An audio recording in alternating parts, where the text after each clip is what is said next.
Cuando iniciamos la reunión, yo leí algunos versículos que están en la primera carta del apóstol Pablo a los Corintios en el capítulo 15. Y ahí vamos a leer algunos versículos más para tener un poco más de contexto de la importancia de la resurrección. Cómo eso marcó un antes y un después para cada persona que cree en el Señor Jesucristo. Nuestra vida sería realmente miserable, aún siendo creyentes, si Jesús no hubiera resucitado. Seríamos dignos de lástima, dice Pablo, si Jesús no hubiese vencido a la muerte, como estuvimos cantando todo este tiempo tan hermosamente. 1 Corintios capítulo 15, versículo 3, voy a leer primero en la Nueva Traducción Viviente, y Pablo dice así: yo les transmití a ustedes lo más importante y lo que se me había transmitido a mí también. ¿Qué era eso tan importante que él había recibido y estaba transmitiendo? Cristo murió por nuestros pecados, tal como dicen las Escrituras. En la época de Pablo no estaba toda la Biblia. ¿A qué se referiría Pablo cuando habla entonces de las Escrituras en aquella época? Al Antiguo Testamento, claro. Y probablemente uno de los pasajes que Pablo tenía en mente de las Escrituras del Antiguo Testamento pudiera ser Isaías 53, versículos 4 y 5, todo el capítulo 53, pero leo, por ejemplo, en esos dos versículos, donde el profeta, inspirado por el Espíritu Santo, escribió: sin embargo, fueron nuestras debilidades las que Él cargó. Fueron nuestros dolores los que lo agobiaron, y pensamos, ingenuamente y equivocadamente, pensamos que sus dificultades eran un castigo de Dios, un castigo por sus propios pecados. Pero Él fue traspasado por nuestras rebeliones y aplastado por nuestros pecados. Fue golpeado para que nosotros estuviéramos en paz. Fue azotado para que pudiéramos ser sanados. Por eso Pablo les dice a los corintios que él les había expresado, les había anunciado algo tan importante como lo que él había recibido, que Cristo había muerto por nuestros pecados como estaba escrito, conforme a las Escrituras. Y sigue diciéndole Pablo a los corintios en el versículo 4, que fue enterrado, Jesús fue enterrado y al tercer día fue levantado de los muertos, tal como dicen las Escrituras.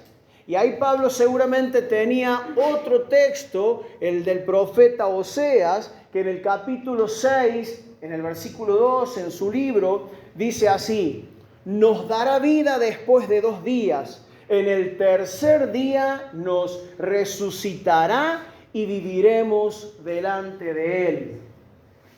No podemos explicar demasiado ahora por cuestión de tiempo, pero simplemente leo estos pasajes para que entendamos a qué se refería Pablo, cuáles eran algunos de los textos a los que él hace alusión cuando dice que Jesús murió conforme a las Escrituras y resucitó al tercer día conforme a las Escrituras.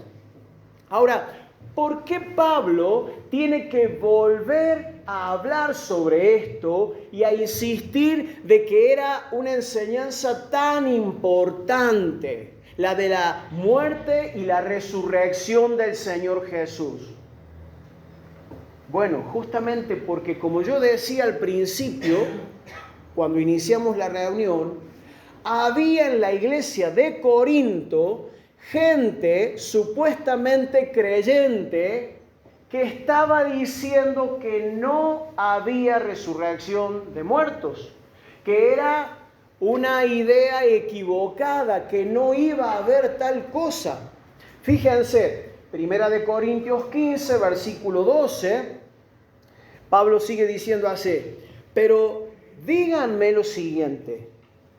Dado que nosotros predicamos que Cristo se levantó de los muertos, ¿por qué algunos de ustedes dicen que no habrá resurrección de los muertos? ¿Se dan cuenta? Pablo claramente estaba poniendo de manifiesto que en la misma congregación de los corintios había gente que creía y que enseñaba: no va a haber resurrección de muertos, están pensando algo equivocado, no se hagan ilusiones. El dicho aquí en Argentina sería: muerto el perro, se acabó la rabia. Estaban desalentando y confundiendo a los cristianos diciendo que no iba a haber resurrección de muertos. Entonces Pablo sigue diciendo, pues, y esto es lo que leíamos al comienzo: si no hay resurrección de los muertos, entonces Cristo tampoco ha resucitado. Y si Cristo no ha resucitado, entonces toda nuestra predicación es inútil. Y la fe de ustedes también es inútil. Salto al versículo 20, donde Pablo dice: pero lo cierto, lo seguro, lo fiel, lo real, es que Cristo, léelo conmigo, sí resucitó de los muertos. Amén. Él es el primer fruto de una gran cosecha. Pone atención a esta frase. Él es el primer fruto de una gran cosecha. No sé cuántos hayan tenido la bendición y el gozo de poder cosechar frutas, verduras en una quinta, pero cuando uno tiene oportunidad de ver que ya las frutas están maduras. En mi casa teníamos una parra en el fondo del patio de uva chinche blanca. A mucha gente no le gusta, a mí me fascina. Y llegaba la época de mediados de enero y abajo de la parra, porque teníamos un zarzo de 3 metros por 3 metros, abajo de la parra era hermoso sentarse a tomar mate porque ahí estaba fresquito, porque estaba cubierto ese espacio por la sombra de la parra, y el perfume de las uvas a la mañana temprano era una delicia. Y cortar los primeros racimos, una bendición. Pero cortar los primeros o el primer racimo era toda una aventura, un acontecimiento, y después venía la cosecha, por decirlo de alguna manera, del resto de toda la producción o de todo el fruto que daba la parra, ¿sí? Uno no saca solamente el primer fruto. Entonces acá, fíjate la figura que está usando Pablo cuando dice, lo cierto es que Cristo resucitó de los muertos. Él es el primer fruto de una gran cosecha. Él es el primero que venció a la muerte y vive para siempre. Pero eso mismo es lo que nos va a suceder a cada uno de los que creemos en Él. Somos fruto de salvación en Cristo Jesús. Y así como Él resucitó de la muerte y vive para siempre, lo mismo nos va a ocurrir a cada uno de nosotros si de verdad le hemos puesto nuestra vida en las manos al Señor. ¿Podés creerlo? ¿Podés alegrarte en eso? ¿Podés pensar en lo que eso significa? Él es el primer fruto de una gran cosecha, el primero de todos los que murieron. Verso 21. Así que ya ven, tal como la muerte entró en el mundo por medio de un hombre, ahora la resurrección de los muertos ha comenzado por medio de otro hombre. ¿Quiénes eran estos hombres? Verso 22 lo aclara. Así como todos mueren, porque todos pertenecemos a Adán, eso significa todos descendemos de Adán y tenemos aquella naturaleza caída con tendencia al pecado. Por eso un día todos nosotros vamos a morir. Sigue diciendo, todos los que pertenecen a Cristo recibirán vida nueva. De modo que si alguno está en Cristo, nueva criatura es. Las cosas viejas pasaron y he aquí todas son hechas nuevas. Ahora, Pablo acá está hablando de una primera muerte en la que absolutamente todas las personas vamos a participar. Algunos antes, otros después. Cuando estuvimos en el velorio de mi mamá hace un mes, yo compartí una palabra ahí en la sala velatoria y después el pastor Daniel, el pastor de la iglesia de Villa de Rosario, compartió la palabra ahí cuando estábamos en el cementerio antes de enterrar a mi mamá. Y él decía una realidad. ¿Quién será el próximo de todos los que estamos acá? Y va a haber uno próximo, y después otro, y después otro. Y va a llegar un punto donde todos nosotros, si el Señor Jesús no ha venido antes, vamos a pasar por esa circunstancia. Y déjenme decirles algo más. Esa muerte primera, mucha gente le teme y mucha gente tiene pavor.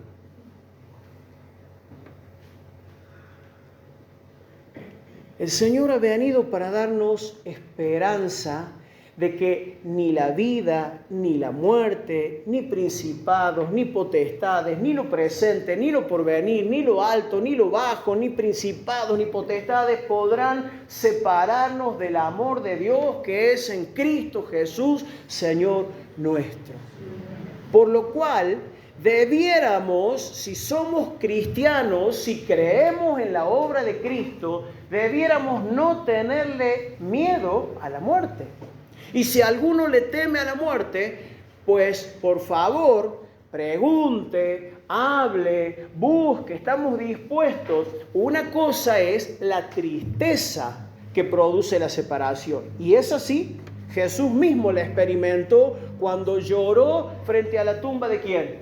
De Lázaro. Una cosa es la tristeza por la separación y otra cosa es el miedo a la muerte. Para mí el vivir es Cristo y el morir, ¿qué dijo Pablo? Ganancia. Es ganancia, ¿no? Entonces, esta primera muerte nos va a tocar así como un día nacimos. Pero el Señor Jesús, hablándole a los cristianos de la iglesia de Esmirna, y esto está en el Apocalipsis que escribió Juan, habló de una segunda muerte. En Apocalipsis 2, 10 y 11, dice así, pone atención. No tengas miedo de lo que estás a punto de sufrir. El Señor Jesús está preparando a los cristianos de aquella iglesia en Esmirna porque iban a padecer. Lo mismo les dijo a los discípulos, ¿se acuerdan? Miren, sepan que los van a perseguir y hasta puede ocurrir que los maten y van a pensar que le están rindiendo un servicio a Dios. No tengan miedo. Sepan que estas cosas pueden suceder. Entonces el Señor Jesús acá estaba preparando también a los cristianos de la iglesia de Esmirna. No tengas miedo de lo que estás a punto de sufrir. El diablo meterá a algunos de ustedes en la cárcel para ponerlos a prueba y sufrirán por 10 días. Pero si permaneces fiel, si no abandonas tu fe, si permaneces creyendo en el Señor, incluso cuando te enfrentes a la muerte, yo te daré la corona de la vida. Verso 11. Todo el que tenga oídos para oír debe escuchar al Espíritu y entender lo que Él dice a las iglesias. Los que salgan vencedores, los que permanezcan fieles, los que no abandonen la fe, no sufrirán daño ¿de qué cosa? De la segunda muerte. ¿Sabías que hay una segunda muerte? Es Jesús el que está hablando de esto.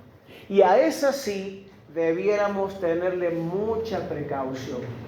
Jesús se los dijo a los discípulos, no tengan miedo de los que matan el cuerpo, porque no pueden hacer nada con el espíritu. Más bien hay que temerle a aquel que tiene la potestad y la autoridad de echar el cuerpo, de destinar a una persona para el infierno. ¿Sí? Esa es la segunda muerte. En Apocalipsis 21, 5 al 8, hay una nueva explicación de qué es esta segunda muerte. Y es Juan el que está escribiendo y dice así, en una visión de Jesús, dice, y el que estaba sentado en el trono dijo, he aquí yo hago nuevas todas las cosas. Y me dijo, escribe, porque estas palabras son fieles y verdaderas. Y me dijo, hecho está, yo soy el alfa y la omega, el principio y el fin. Al que tuviere sed, yo le daré gratuitamente de la fuente del agua de la vida. El que venciere, el que permanezca fiel, heredará todas las cosas, y yo seré su Dios, y él será mi hijo. Y acá viene la explicación de lo que es la segunda muerte en palabras del mismo Señor Jesús. Verso 8. Pero los cobardes e incrédulos, los abominables y homicidas, los fornicarios y hechiceros, los idólatras y todos los mentirosos tendrán su parte en el lago que arde con fuego y azufre, que es la muerte segunda. El infierno, la condenación eterna. A esa sí tenemos que tenerle mucho respeto y cuidarnos, permanecer fieles en la fe, hermanos, vivir para el Señor, recordar que la vida que hemos recibido, la recibimos de Dios, somos de Él, somos por Él y somos para Él. Y todo lo que hagamos, de palabra, de hecho, tenemos que hacerlo como para el Señor. No venimos a la iglesia para quedar bien con el Señor, ni con el pastor, ni con los hermanos. No venimos a la iglesia ni traemos una ofrenda, como dijo Nelda, para ver si logramos un poquito más de favor de Dios. Dios ya nos amó eternamente y lo manifestó a través de su Hijo Jesús. Tenemos que vivir para Él plenamente conscientes de que eso es lo mejor que podemos hacer con nuestra vida. En Gálatas, capítulo 1, versículos 4 y 5, dice la palabra, tal como Dios, nuestro Padre, lo planeó, Jesús entregó su vida por nuestros pecados para rescatarnos de este mundo de maldad en el que vivimos. A Dios sea toda la gloria por siempre y para siempre. Amén. Amén. Eso es lo que estamos recordando, hermanos queridos. Lo que Jesús hizo, el precio que pagó para que seamos movidos a amarle y a corresponderle.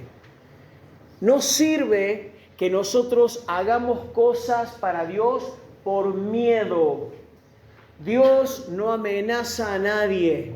Dios no le pone a nadie un cuchillo en la espalda, no le obliga a nadie. Él espera que nosotros voluntariamente, atravesados, transformados por la realidad de lo que Él hizo a nuestro favor, podamos servirle. Y que podamos deleitarnos cada día recordando el tremendo amor que Dios nos tiene. Un texto más en 1 Timoteo capítulo 2 versículos 4 al 6. Dice Pablo a Timoteo acerca de Dios, quien quiere que todos se salven y lleguen a conocer la verdad. Dios quiere que ¿cuántos se salven? Que todos se salven. ¿Has abrazado la salvación? ¿Estás seguro de lo que Cristo hizo por tu vida? Dios quiere que todos recibamos la salvación y que conozcamos la verdad. Pues hay Solo un Dios y solo un mediador que puede reconciliar a la humanidad con Dios. Y es el hombre Cristo Jesús. Él dio su vida para comprarles la libertad a todos. Repito, Él dio su vida para comprarles la libertad a todos. Ahí estamos incluidos cada uno de nosotros. Este es el mensaje que Dios le dio al mundo justo en el momento preciso.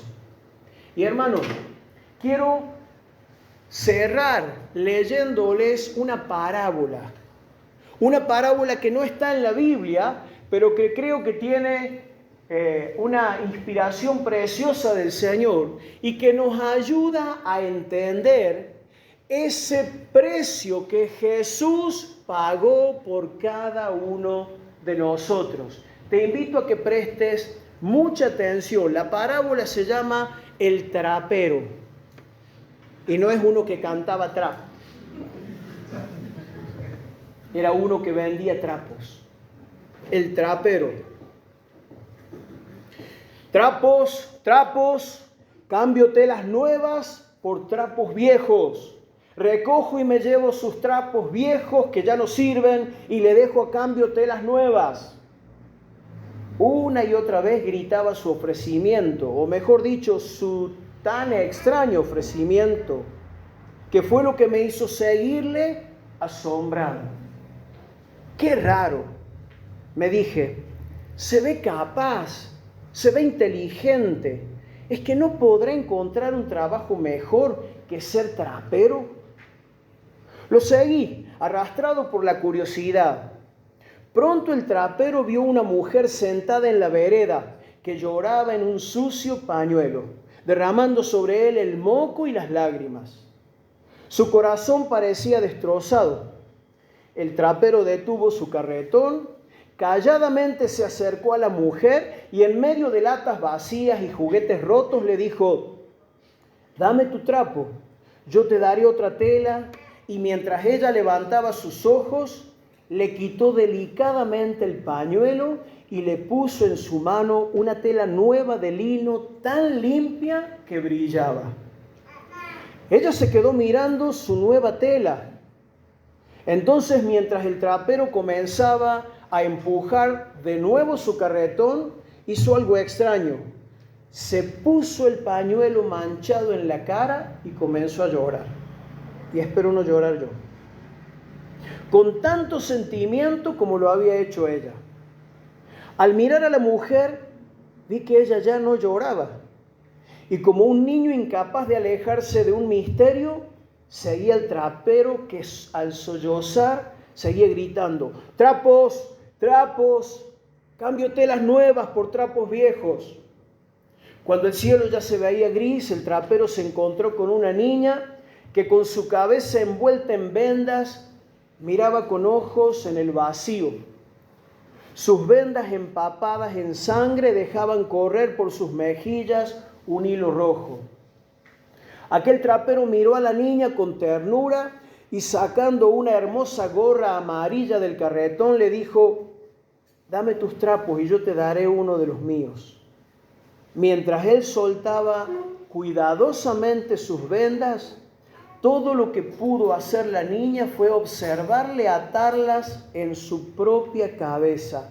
Entonces puso la gorra en ella y me quedé asombrado por lo que vi, porque la herida se fue con las vendas. Y ahora por una de las cejas del trapero corría una sangre más oscura y fuerte, la de él. «Trapos, trapos, recojo trapos viejos», exclamaba entre sollozos el trapero mientras seguía sangrando. Cuando el sol llenaba el cielo, parecía tener más prisa. «¿Vas a trabajar?», le preguntó a un hombre que estaba apoyado en un poste. El hombre negó con la cabeza.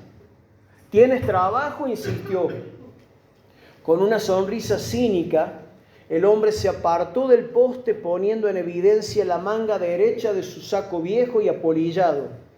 Estaba plana, le faltaba un brazo. Bueno, dijo el trapero, dame tu saco y yo te doy el mío, uno nuevo. Ante la integridad de su voz, el hombre manco intercambió su saco y lo que vi me hizo temblar. Cuando el hombre se puso el saco nuevo, tuvo 2 brazos buenos, fuertes como el poste que antes lo sostenía, mientras que el trapero quedó con uno solo. Ve a trabajar, le dijo. Al comenzar a empujar el carretón, vio a un borracho con una manta rota de dormir alrededor de su botella de vino. El trapero tomó aquella manta y le dejó al borracho una nueva mientras se envolvía con la vieja para volver a empujar su carro. Para entonces yo tenía que correr para no perder de vista al trapero. Lloraba desconsoladamente, sangraba abundantemente, se esforzaba mucho por empujar con un solo brazo y tropezaba enredándose en la manta vieja. Yo lloraba al ver el cambio que había dado aquel hombre, me dolía su sufrimiento, hasta que lo vi llegar al basural de la ciudad. Me escondí para verlo subir a una montaña de basura.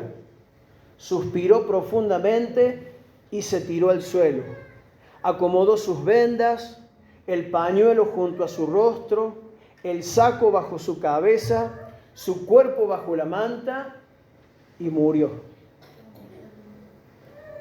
¿Cuánto lloré con su muerte? Me derrumbé junto a un auto roto casi sin esperanza.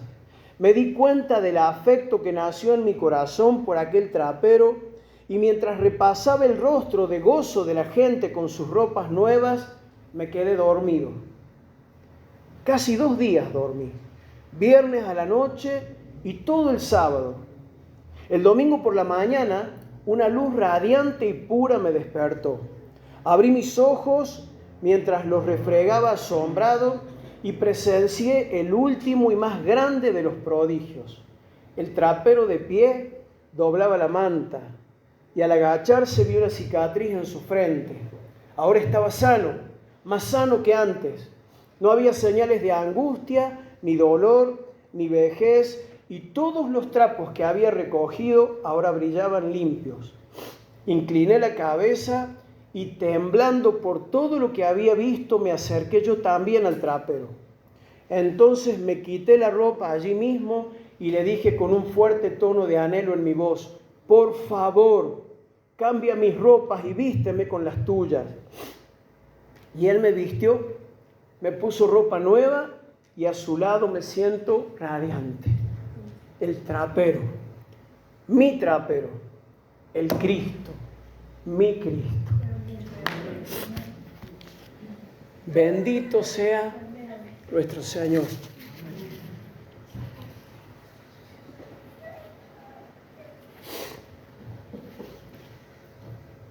Él es nuestra esperanza, hermanos. Entonces, lo mejor que podemos hacer es seguir en el proceso de rendirle nuestra vida, de entregarle nuestras inmundicias, nuestros trapos viejos, sucios, y dejar que Él ponga lo suyo en nuestra vida. Eso es lo que Él hizo al morir en la cruz por nosotros. Se llevó nuestras miserias, nuestras iniquidades, se llevó nuestros dolores, nuestras enfermedades, los quebrantos del corazón. ¿Cómo no vamos a celebrar la muerte y la resurrección del Señor? Les invito a los chicos de la alabanza que pasen y hemos cantado varias canciones. Te pediría una y te pediría todas las que cantamos. Lo dejo en tus manos, Ceci, para que podamos refrescar esto alabándole al Señor y preparándonos para poder después compartir la Santa Cena, el pan y el vino, en memoria de lo que Él hizo en favor de nuestras vidas. Y si el Señor te está mostrando que hay algún trapo sucio que te causa más vergüenza que alegría, si el Señor te está mostrando que hay alguna venda llena de sangre de hace tiempo, de hace años, qué bueno sería poder entregarla hoy día en las manos de aquel que tiene la capacidad de darnos ropa nueva, de hacer nuevas todas las cosas y de transformarnos a su imagen y a su semejanza. Y esto es por la fe. Esto es por la fe, creyendo en Él, en lo que Él hace en favor de todo aquel que cree. Jesús no vino a buscar a los justos, vino a buscar a los pecadores que están dispuestos a arrepentirse. Y ahí tenemos oportunidad cada uno de nosotros. Te invito a que le alabemos. No dejes de alabarle, no dejes de reconocer la bondad del Señor manifestada a nuestro favor.